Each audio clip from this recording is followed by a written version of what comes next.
Hi, I'm Chloe Rosen, and today we're making homemade thin mints. And you probably recognize the term thin mints because they're those Girl Scout cookies that you always buy. But it's really fun to make them homemade, and they also taste like 40 times better because it's all fresh ingredients. So we're going to start. It's actually a really simple dough. You don't have to even use your mixer. You can just use a bowl and a spoon. We're going to use 3/4 cup of just granulated sugar and 2 sticks of melted butter. And this is a really good recipe because you don't have to wait for the butter to soften. You can just melt it. So you're just going to stir this together a little bit. Let the sugar dissolve a little bit. And now you're going to add 1 egg.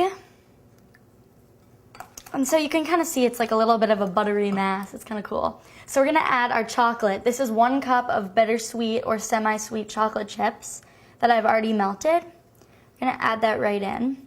All right, so that's all the chocolate. We're going to stir this in.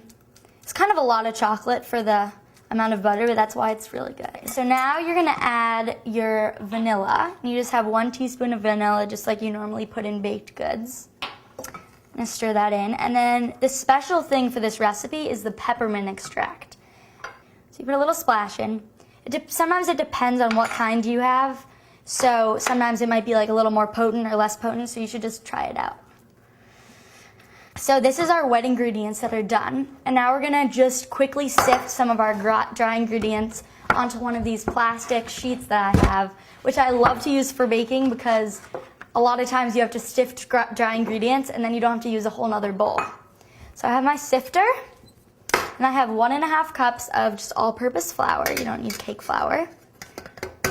And we have 3/4 cup of good cocoa powder. So a lot of chocolate. And we have 1 teaspoon of salt. Kosher salt we're using. And we're going to do ½ teaspoon of baking soda. So now we're going to sift this all together with my sifter. You can also just use a sieve and get all the lumps out so there aren't any little pockets in our cookies. There we go. And you don't want to put those big lumps in. And this is our dry ingredients. So it's super simple, you'll see. Now we're just going to dump all of the dry ingredients right into the wet ingredients. And stir it up. You just kind of have to work these ingredients in. But you see it comes together. It looks kind of like cake batter or brownie batter. It's like this texture, but it's not a great texture that we can roll into a log for our slice and bake cookies. So what you're just going to do is we're going to let it sit out just at room temperature for 1 hour, and then we're going to come back. Alright, so it's been sitting for an hour, and you can see it actually made a really big difference. Right now you can really pick it up and shape it, and it has kind of the texture of chocolate Play-Doh. So we're going to take about half of the dough. And if you remember, Girl Scout cookies are normally pretty small, so you can like eat a lot of them without feeling guilty. So we're going to try to make ours pretty small too. And that's why we're doing half instead of a full log, because then you just have a really long log trying to get it into the refrigerator. So what I like to do is I just like to kind of make it into like a little bit of a snake. And this is nice dough because it doesn't really stick because of all the butter. So we're just going to kind of, it doesn't have to be perfect, but just even it out a little bit on a piece of wax paper. You can also use parchment paper if you don't have wax paper. And then you're just going to roll it up like this. And you're going to roll it over, and you want to keep it round. That's the biggest trick to this whole experience, trying to keep it round. So what we're going to do is you put it in your refrigerator, and it's going to sit for about an hour. But the thing is that as the dough sits, it settles. It's going to spread out since it's really soft. But we want it to stay circular. So every 10 minutes, 15 minutes, you want to go back in there. You can take it out and roll it against your counter to make sure it's staying circular. And after about 45 minutes, it's going to be pretty hard, so you're not going to need to do that anymore.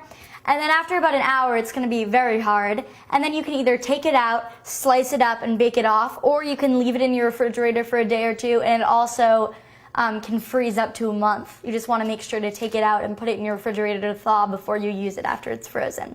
So let's go put it in the refrigerator. Okay, so it's been an hour, and I've taken my cookies out. You can see it's a log like this. And so the first thing that you want to do is cut off both ends. And it should be fairly even. So what we're gonna do is we're gonna aim to get about 1/4 inch.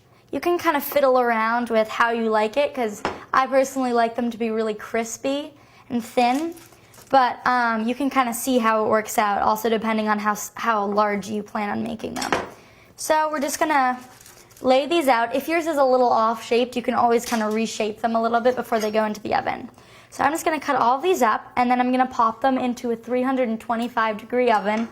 These should take anywhere between 15 to 25 minutes. It depends on how thickly you slice them, but you want to make sure you watch them pretty closely, because since they already start out black, you're not going to be able to tell if they're burned or not. Alright, so our cookies have come out of the oven and they're cooling on the rack, and what you want to do is you want to let them cool, because they become really crispy, very thin and very crunchy, which is what you want to have underneath your coat of chocolate.